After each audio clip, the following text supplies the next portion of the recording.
नमस्कार, मैं हूँ रचना गुप्ता। आज आपके सामने द रियल टॉक में हाजिर हूँ प्रदेश भाजपा के राजनीतिक विषय पर जानकारी के लिए।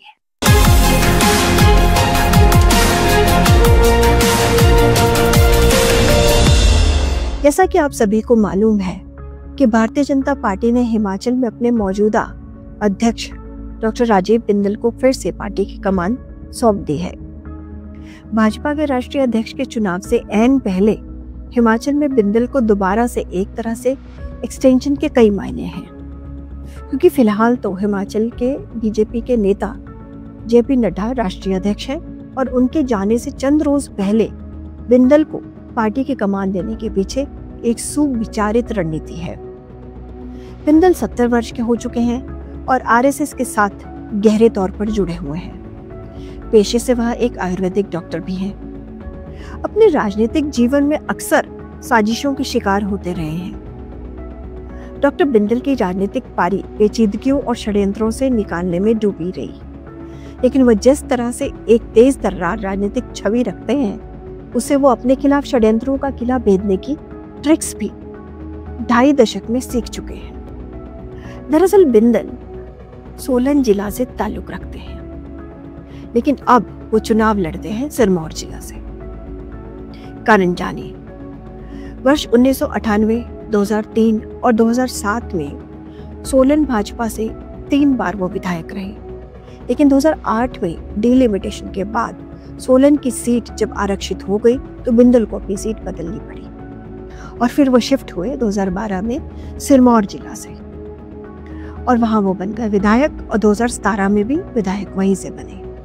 लेकिन पहली बार वो 2022 में बहुत कम मतों के अंतर से हार गए, यानी वह अब विधायक नहीं है। अब हम आपको बताते हैं कि इस बार उनके प्रेसिडेंट बनने के बाद उनकी चुनौतियां कैसी होंगी और क्यों होंगी। यहाँ जिक्र होगा उन घटनाओं का जहां बिंदल को बार बार राजनीतिक दर्द झेलने पड़े थे। क्या उन घटनाओं का असर अब इस बार भाजपा की वर्तमान भूमिका पर पड़ेगा?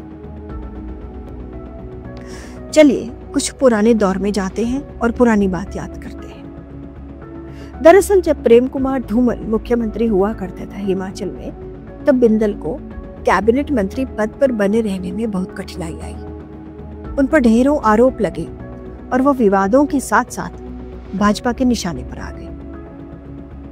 इससे पूर्व भी शांता कुमार के करीबी रहे महेंद्रनाथ सोफत ने उन पर कई आरोप लगाए, कई प्रश्न चिन्ह खड़े किए। खैर, इन सभी मामलों में नतीजा कुछ भी नहीं निकला और जो पता चला वह यही कि बिंदल राजनीति के षड्यंत्र का शिकार हुए। लेकिन उनकी ये कठिनाई आगे भी जारी रही। जब 2017 में वो विधायक बने और जयराम ठाकुर की सरकार थी, तब किसी ऑडियो क्लिप के चलते उन्हें परेशानी में आना पड़ा और स्पीकर पद को भी छोड़ना पड़ा। फिर भी उन्होंने हार नहीं मानी और वो बन गए पार्टी के प्रेसिडेंट।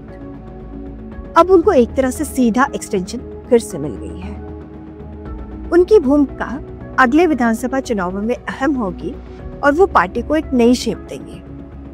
वो इसलिए क्योंकि बिंदल निजी तौर पर, चाहे शांता कुमार हो, जयराम ठाकुर हो या फिर धूमल के मां, ये सभी अपने अपने समय पर मजबूत भूमिका में रहे हैं। अभी भी पार्टी में यही सक्रिय नेता है और इन सभी की बहुत ही ज्यादा मजबूत पकड़ हिमाचल की राजनीति में बनी हुई है। ऐसे में बिंदल को इन सभी धड़ों में संतुलन बिठाना ही असली चुनौती नहीं होगा, बल्कि जो लोग कांग्रेस से छिटक कर भाजपा के समुंदर में समा गए हैं, उन्हें भी संभालना होगा, क्योंकि इनमें से तो कई बाई इलेक्शन तक हार गए। उनके कारण जो कार्यकर्ताओं में नाराजगी है, उस मसले पर भी ध्यान देना होगा। उनकी ये चुनौती तब और भी बड़ी बन जाती है जब पिछली बार भाजपा ने 1% से भी कम मतों के अंतर से राज्य में अपने ही हाथ से सत्ता गंवा दी थी।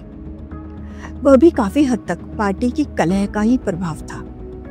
अब पार्टी के बीच तालमेल को आगे भी डॉक्टर बिंदल को ही ठीक करना होगा।